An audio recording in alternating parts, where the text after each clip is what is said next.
इतनी प्राचीन संस्कृति, इतनी प्राचीन धरोहर। अभी मैं देखने के लिए गया था, कितना बड़ा यहाँ पर किला रहा है, कितनी प्राचीन संस्कृति है। देख करके अनुमान लगाया जा सकता है कि यहाँ पर कितनी प्राचीनता रही। जहाँ पर राजाओं के रहने का महल हो और वहाँ पर महाराजा का मंगल प्रवेश हो जाए तो सोने पे सुहागा हो जाता है, क्योंकि किले पर रहते हैं राजा और जंगल में रहते हैं महाराजा। जब राजा के साथ महाराजा मिल जाता है तो कार्यक्रम में और आनंद आता है। क्यों? अगर हम चाहें कि देश की व्यवस्था को अच्छा बनाए, अगर हम चाहें समाज की व्यवस्था को अच्छा बनाए, अगर हम चाहें धर्म की व्यवस्था को अच्छा बनाए, तो एक आदमी कुछ भी नहीं कर सकता। लेकिन एकता में वो चीज होती है कि वो अच्छे अच्छे पहाड़ को भी तोड़ देता है। इसलिए मैं आज निवेदन करना चाह रहा हूं कि आपके नगर में आना हुआ है, दूसरी बार आया हूं और 2 महाराज के साथ। पहले भी आए थे तो कितने? 2। हम 2 ही 2 का जमाना है, तीसरे को मत आने दो। तो भाई 2 ही 2 है। तो कहने का मतलब ये है कि 2 मुनि महाराज का अगर आपको दर्शन मिल जाए तो ये समझ लेना कि तुम्हारा कार्यक्रम सानंद संपन्न होगा। कोई भी तुम्हारा बाल बाका नहीं कर सकता, चाहे वो सूरज की गर्मी हो, चाहे वो पानी का बरसात का मौसम हो, चाहे सर्दी का मौसम हो। जहां संतों के चरण पड़ जाते तो अपने आप बिगड़े हुए कार्य भी अपने आप बन जाते हैं। इसलिए हमें कुछ करने की जरूरत नहीं होता है। इसलिए ध्यान रखना, अपने जीवन में मिलकर के रहिए, एकता का परिचय दीजिए। ना तो साधु कुछ कर सकता है, ना श्रावक कुछ कर सकता है, लेकिन मेरा मानना है कि ना तुम्हारा युवा मंडल कुछ कर सकता है अकेला, ना तुम्हारा महिला मंडल कुछ कर सकता है, ना तुम्हारा बालिका मंडल कुछ कर सकता है, ना मुनि महाराज का कमंडल कुछ कर सकता है। लेकिन और न भारत देश का मंत्रिमंडल कुछ कर सकता है अकेला। अगर गुरुओं का आशीर्वाद ना रहे तो मंत्रिमंडल भी कुछ नहीं कर सकता। लेकिन ध्यान रखना, पूरे भारत देश का मंत्रिमंडल मिल जाए, समाज का तुम्हारी युवा मंडल, बालिका मंडल, महिला मंडल मिल जाए और उसके साथ साधु का कमंडल मिल जाए तो पूरे भूमंडल का नक्शा बदल सकता है। इसलिए हमको आज इस कार्यक्रम में एकता का परिचय देना है। और दूसरी बात ये कहना हो, ध्यान रखना, आज संकल्प लेकर के जाओ, जितने इस गांव के लोग हैं, एक संकल्प लेकर के जाओ भगवान के लिए। तो बताओ, अपने खाने के लिए 2 टाइम की रोटी, 2 टाइम का नाश्ता, 2 टाइम के बढ़िया बढ़िया सामान, पहनने को नाइट ड्रेस अलग, स्कूल की ड्रेस अलग, घर की ड्रेस अलग, शादी की ड्रेस अलग, रात को सोने की ड्रेस अलग, मंदिर जाने की ड्रेस अलग, दुनियादारी की ड्रेस अलग है। लेकिन जिस भगवान के मंदिर में रहते हो उनके कल से आगे कैसे विचार करिए। आज संकल्प होना चाहिए कि अगली बार जब शांति धारा होगी तो बढ़िया कलशों के साथ होगी, अच्छे कलशों के साथ होगी और बड़े आनंद के साथ होगी। ध्यान रखना, जैसा द्रव्य चढ़ाओगे वैसा ही तुमको मिलेगा। अगर अच्छा चढ़ाओगे तो अच्छा मिलेगा, बुरा चढ़ाओगे तो बुरा चढ़ाएगा। इसलिए भगवान की जो भी चीजें हैं, आज सब लोग जितने भगवान की कृपा से जैन समाज का कोई भी व्यक्ति ऐसा नहीं है जिसके पास खाने को ना हो। इसलिए आज सबका संकल्प होना चाहिए कि भगवान के जितने भी वस्त्र, थाली वस्त्र आते हैं, अगली बार जब भी होंगे तो सारे चांदी के बर्तन होंगे, पूरे अच्छे होंगे। अगली बार जब अभिषेक करेंगे तो पूरे सिल्वर के बर्तन के साथ करेंगे। कोई बड़ी बात नहीं है, मैं दावे के साथ कह रहा हूं। अपनी मानसिकता बना लेना, आज जो बोल करके जाओगे 2 दिन बाद तुम्हारे घर में छप्पर फाड़ के अपने आप हो जाएगा। तुम्हें कुछ करने की जरूरत नहीं है, क्योंकि भगवान के जहां पर जो जो भी देता है ध्यान रखना उसका अपने आप चौगुना बढ़ता चला जाता है, बढ़ता चला जाता है, बढ़ता चला जाता है। अरे खाने को अगर एक बार नमक ना मिले तो नाक टेढ़ी हो जाती है, मुंह टेढ़ा हो जाता है। तो भगवान का भी कंसेप्ट वगैरह देखो कितने पुराने ऐसा लगा, इससे पता लगा इनको अलग मत करना,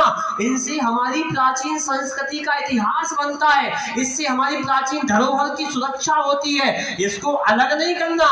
लेकिन अगली बार जब भी अभिषेक करना तो बड़े आनंद के साथ करना।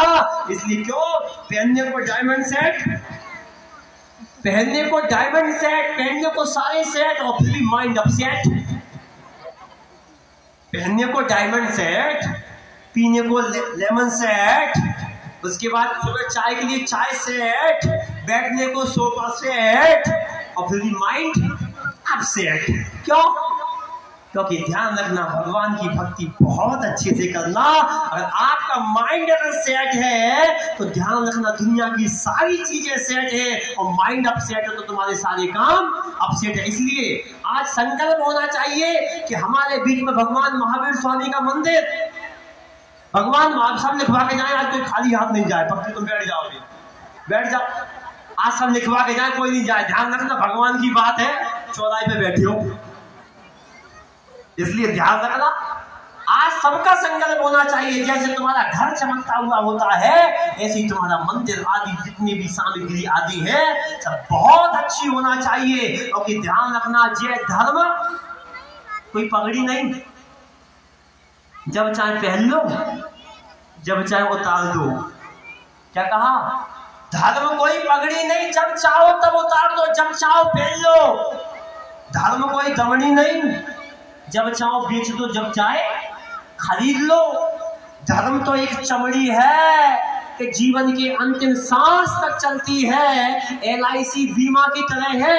ऐसा नहीं है कि धर्म वो चीज नहीं कि पहले इस्तेमाल करो बाद में विश्वास करो, ऐसा नहीं है।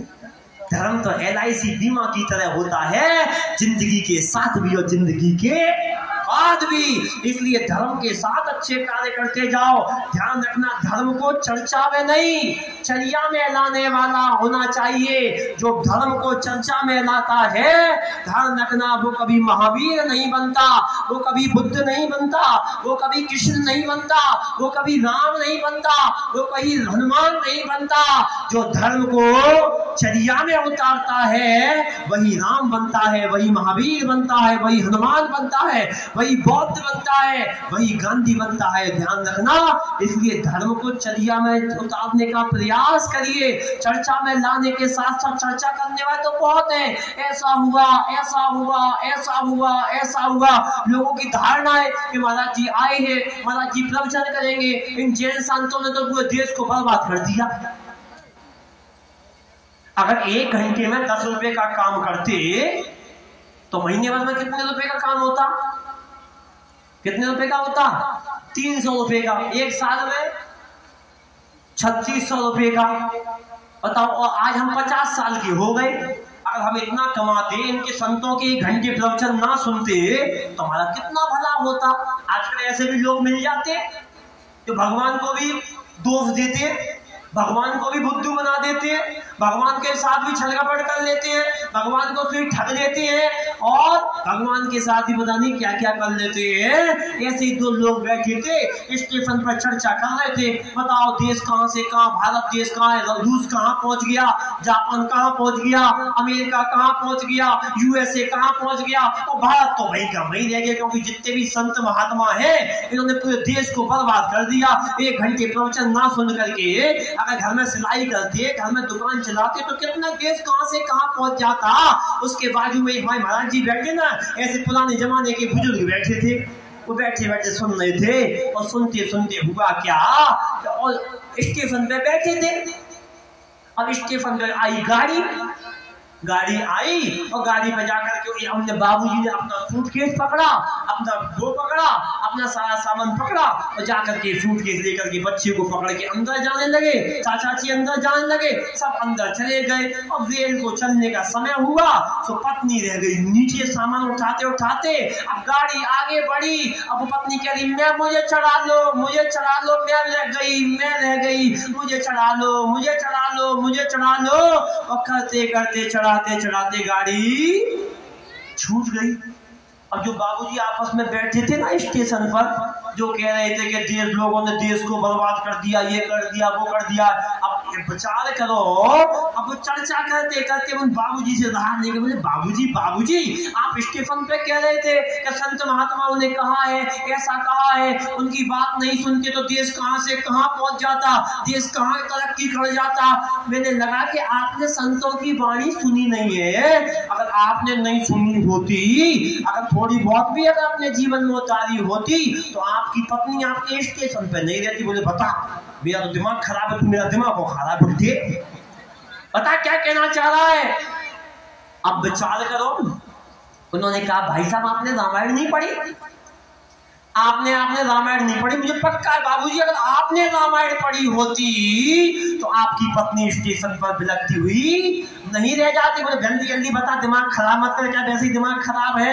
5-5 हजार की टिकट है, अब अगले दिन गाड़ी मिलेगी, 5-5 हजार की 4 टिकट, कितनी की हो गई, 20 हजार की टिकट हो गई। अब अगले दिन ट्रेन मिलेगी, पत्नी रह गई स्टेशन पर, पति पहुंच गए दूसरे स्टेशन पर। अब विचार करने लगे तो उन्होंने कहा आप बाबूजी आपको नहीं पता, जब रामायण आपने पढ़ी होती तो आपको पता है एक प्रसंग आता है कि जब राम को वनवास हुआ था, उनके साथ लक्ष्मण भी गए थे, सीता भी गई थी, तो जब उनको सरजू नदी पार करना थी तो राम सबसे पहले उस नाव में नहीं बैठे थे, सबसे पहले सीता मैया को बैठाला था, बाद में लक्ष्मण को बैठाला था और बाद में रामचंद्र जी बैठे थे। क्योंकि नारी कमजोर होती है। अगर आपने रामायण पढ़ी होती तो आप गाड़ी में पहले नहीं बैठते, पहले अपनी पत्नी को धक्का मारते, अंदर बैठालते, उसके बाद तुम बैठते, तो तुम्हारी पत्नी स्टेशन पर नहीं रह जाती। अब बताओ 10 रुपये घंटे के खराब करना अच्छा है या 20 हजार की टिकट खराब करना अच्छा है, एक दिन खराब करना अच्छा है। ध्यान रखना, जब जिस दिन इस भारत देश से, भारत देशों से संतों का नाम निशान मिट जाएगा, उस भारत का दूसरी दिन सत्यानाश हो जाएगा। इसलिए जब तक भारत देश में संत है तब तक इस देश की संस्कृति, समाज और सब विराजमान है।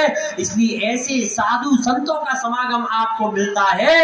इसलिए हमेशा ध्यान रखना, क्योंकि भगवान की प्रतिमा बोलती है, भगवान की प्रतिमा का रूप ही साधु संत होते हैं, राम का रूप ही भगवान होते हैं। राम के अंदर सब कुछ छुपाए हैं, महावीर के अंदर सब छुपाए, क्योंकि महावीर का माँ में महेश समाहित है, महावीर के हा में हरि समाहित है, महावीर के वीर में विष्णु समाहित है और महावीर की राम में राम समाहित है। ध्यान रखना, जहाँ चारों धाम की यात्रा हो जाती है, क्योंकि भगवान महावीर स्वामी ने कहा है जियो और जीने दो, किसी प्राणी के प्रति बुरा व्यवहार मत करो, किसी प्राणी के प्रति बुरा मत सोचो।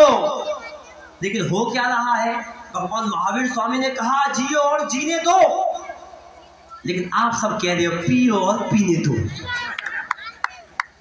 पंचम काल की संजीवनी बूटी क्या थोड़ा लगा लो कौआ। आप लोग समझते होंगे मैं इसी प्रांत का हूँ, भारत का यहीं का हूँ, कोई दूर का नहीं हूँ। अब विचार करो, आप रामायण को पढ़ते हो, आपने महाभारत को पढ़ा है, विचार करो, आप राम को मानने वाले हो, आप हनुमान को मानने वाले हो, आप कृष्ण को मानने वाले हो, आप महावीर को मानने वाले, बताओ आप राम वनवास में रहे 14 वर्ष तक, कौन सी रामायण में लिखा है कि उन्होंने किसी का मांस खाया था? ला करके दिखाओ कोई भी कुरान में, चाहे वो कुरान हो, चाहे वो बाइबल हो, चाहे वो गीता हो, चाहे वो जैन दर्शन हो, कौन से ग्रंथ में लिखा है कि राम वनवास में गए थे, उन्होंने मार करके उस हिरण को खाया था? कोई भी ग्रंथ में नहीं है, एक भी ग्रंथ में नहीं है। अगर हो तो मुझे ला करके दे देना, क्योंकि किसी प्राणी को कष्ट देना हिंसा है और हिंसा कभी धर्म नहीं हो सकती है। इसलिए ध्यान रखना, मत मारो किसी जीव को, ये भी दीन बेचारे हैं, प्राण इन्हें भी प्यारे हैं जैसे तुम्हें तुम्हारे हैं। ध्यान रखना, किसी जीव को मारना कष्ट है। और विचार करिए, इस भारत देश को गरीब किसने बनाया है? एक दारू ने और एक मांस ने। आदमी अगर मांस खाना छोड़ दे और दारू पीना छोड़ दे, आज भी यहाँ पर दूध की नदियां बहने लग जाएंगी, जो कृष्ण भगवान के राज्य में हुआ करती थी। राम के राज्य में घी की नदियां बहती थी, आज भी वो नदियां बहना चालू हो जाएंगी। लेकिन आदमी छोड़ नहीं रहा। राम को तो मानना है, लेकिन राम की बात नहीं मान रहा है। ध्यान रखना, राम को मानो या मत मानो, हनुमान को मानो या मत मानो, कृष्ण को मानो या मत मानो, महावीर को मानो या मत मानो, लेकिन महावीर की अवश्य मानना, राम की अवश्य मानना। क्योंकि ध्यान रखना, राम को मानने वाले का कभी कल्याण नहीं होगा, राम की मानने वाले का कल्याण होगा। इसलिए जो राम ने किया है वो काम तुम करके दिखाओ। जो हनुमान ने जो काम किया है वो काम तुम करके दिखाओ, तो तुम्हारे जीवन में अच्छा कार्य है।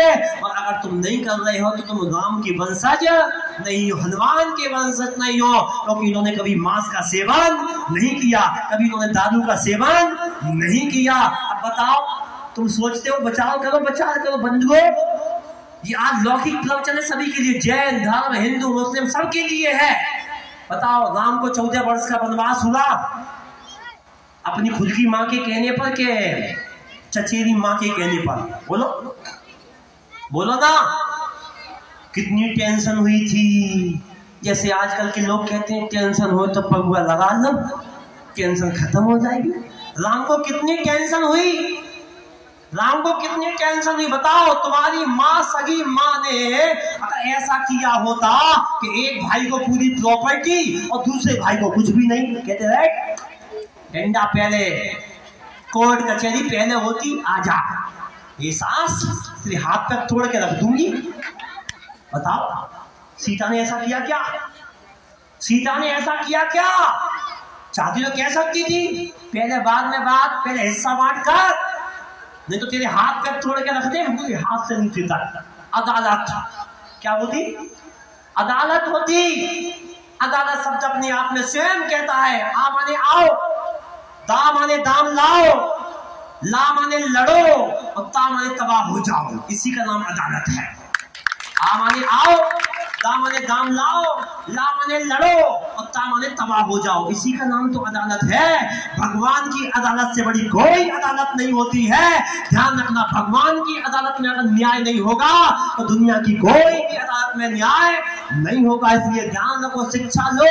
हे बंधुओं, कि राम वन में चले गए, मेरी माँ ने जो कहा है वो किया है, ना मैं दारू पीऊंगा ना मैं मांस खाऊंगा, और अपने जीवन में अच्छे कार्य करते रहे करते रहे करते रहे करते रहे। आज राम का नाम लिया जाता है, रावण का नाम नहीं लिया जाता, कृष्ण का नाम लिया जाता है, कंस का नाम नहीं लिया जाता। ध्यान रखना, महावीर का नाम लिया जाता है, मारीच का नाम नहीं लिया जाता, गांधी का नाम लिया जाता है, गॉडसे का नाम नहीं लिया जाता। दोनों की राशि एक ही है, लेकिन दोनों के काम अलग अलग है। इसलिए ध्यान रखना, आज इस कार्यक्रम पर आप सभी लोगों को संकल्प लेना है कि आज हम अपने जीवन में कभी भी अगर इस देश को अच्छा बनाना है, इस देश में अगर दूध की नदियां बहाना है, इस देश में घी की नदियां बहाना है, तो हम संकल्प लेंगे कि हम मांस नहीं खाएंगे और दारू का सेवन नहीं करेंगे। तभी आपके जीवन का कल्याण है। क्योंकि इस देश को कितना भी तुम कितना करते रहो, चाहे मोदी जी को बुला लेना, चाहे अमित शाह को बुला लेना, चाहे योगी जी को बुला लेना, जब तक दो चीज बंद नहीं होंगी तब तक इस देश का उद्धार नहीं होगा। इसके दो चीज हमेशा बंद होना चाहिए। नारियों पर जितने भी अत्याचार होते हैं, देश में जितने भी क्राइम होते हैं, देश में जितने भी हत्याएं होती हैं, ये दो ही कारणों से होती है, एक शराब और एक मांस के कारण से। अगर देश में दो चीज बंद हो जाए तो तुम्हारा ये कार्यक्रम मनाना सार्थक हो जाएगा।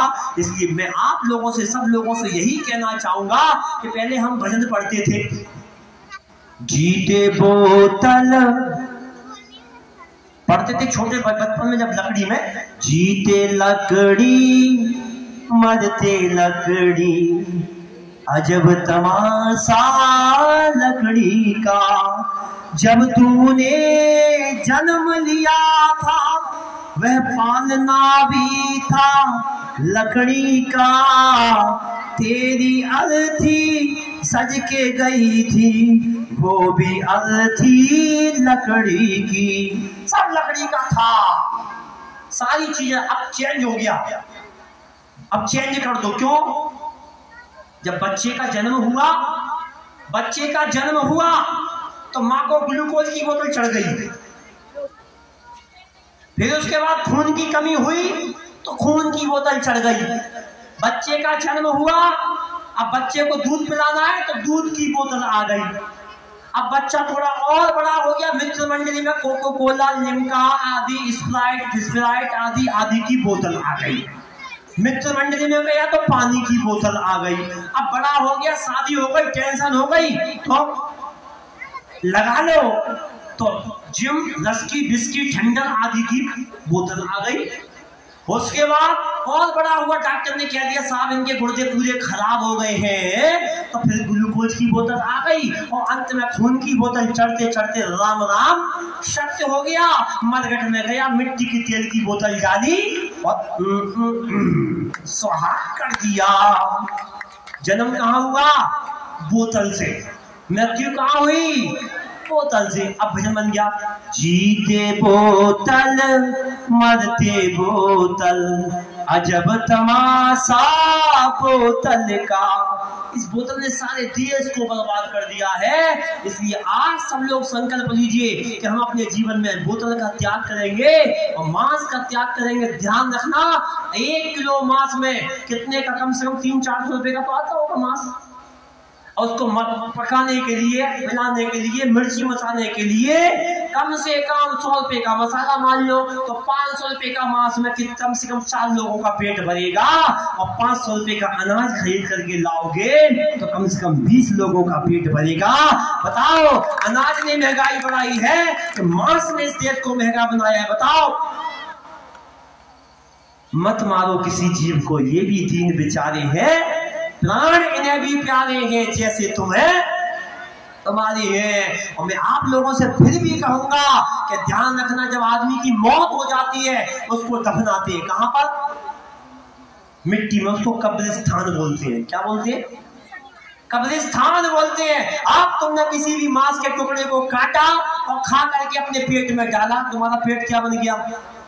कब्रिस्तान। खाने वालों कह देना पेट नहीं कहना, इसको कब्रिस्तान कहना। क्यों?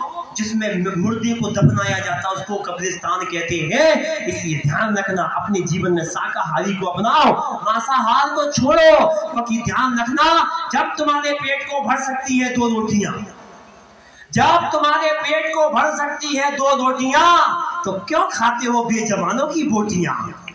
क्या कहा? जब तुम्हारे पेट को भर सकती है 2 रोटियां, तो क्यों खाते हो बेजवानों की बोटियां? अरे रहने को 2 गज जमीन काफी है, फिर क्यों बनाते हो कोठियों पे कोठियां? आदमी जब जाता है तो 2 गज की उसकी जमीन होती है, फिर भी तुम बनाते जा रहे हो, बनाते जा रहे हो, बनाते जा रहे हो, बनाते जा रहे हो। इसलिए अपने जीवन में ध्यान रखना, ये मनुष्य जन्म से शाकाहारी है। हमें विचार करना है कि गाय शाकाहारी है, ऊंट शाकाहारी है, बकरी शाकाहारी है, हाथी शाकाहारी है, घोड़ा शाकाहारी है और शेर, कुत्ता, बिल्ली सब मांसाहारी है। अब आप विचार करिए, ये इंसान शाकाहारी है या मांसाहारी है? तुम विचार करिए। गाय जब पानी पीती है, बकरी जब पानी पीती है, ऊंट, हाथी, घोड़ा जब पानी पीता तो कैसे पीता है? उस पानी के बर्तन में मुंह लगा के पीता है ना? पीता है ना? कुत्ता कैसे पीता है? जीभ निकाल निकाल के। बिल्ली कैसे पीती है? और शेर, वो तो महाराज जी हमने देखा ही नहीं है, उसको देखने जाएंगे तो वो हमें नहीं उठा देगा।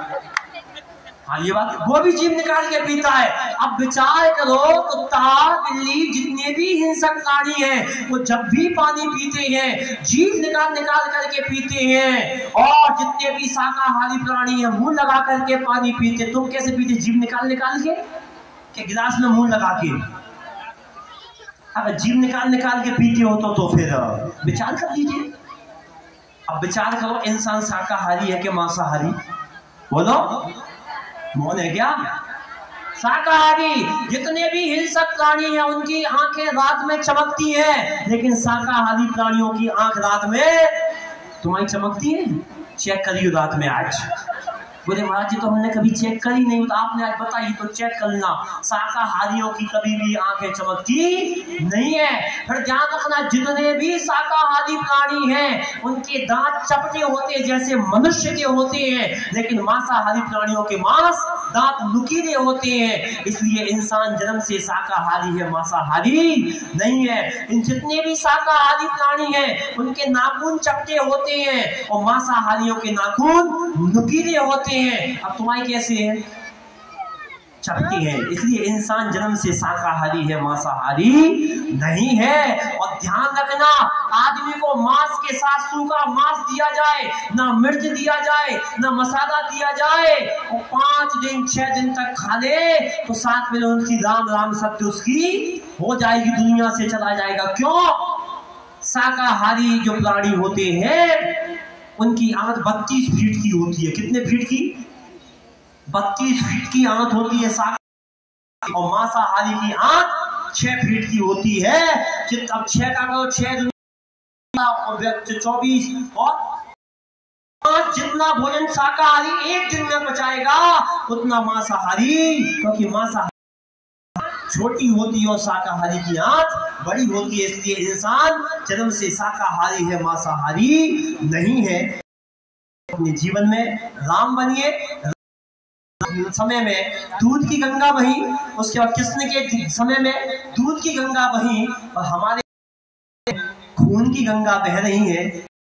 करना है, अपने जीवन में संकल्प ले कि आज हम यहाँ पर बैठे हैं और आकर के भगवान महावीर स्वामी के जियो और जीने दो। हम किसी को बचा नहीं सकते, किसी को मार नहीं सकते, किसी को बचा नहीं सकते, तो किसी को मारने का हक भी हमको नहीं है। जो व्यवहार हमको पसंद ना हो वो किसी दूसरे के साथ नहीं करना चाहिए। इसलिए आप लोग अपने जीवन में अच्छे कार्य करिए, अच्छी भक्ति करिए, अच्छे समर्पण से काम करिए, क्योंकि भक्ति का फल सबको मिलता है। अपनी अपनी भक्ति का फल सबको मिलता है। इस जन्म में ना सही पर भव में मिलता है। भक्ति करिए, भक्ति का फल। लोग कह रहे थे हमने बुलाया, हमने बुलाया, हमने बुलाया। किसने बुलाया? बताओ, हमको बुलाने कौन गया? बताओ, हमें बुला के कौन लाया यहाँ पर 4 खीर में? बोलो, कोई ना गया।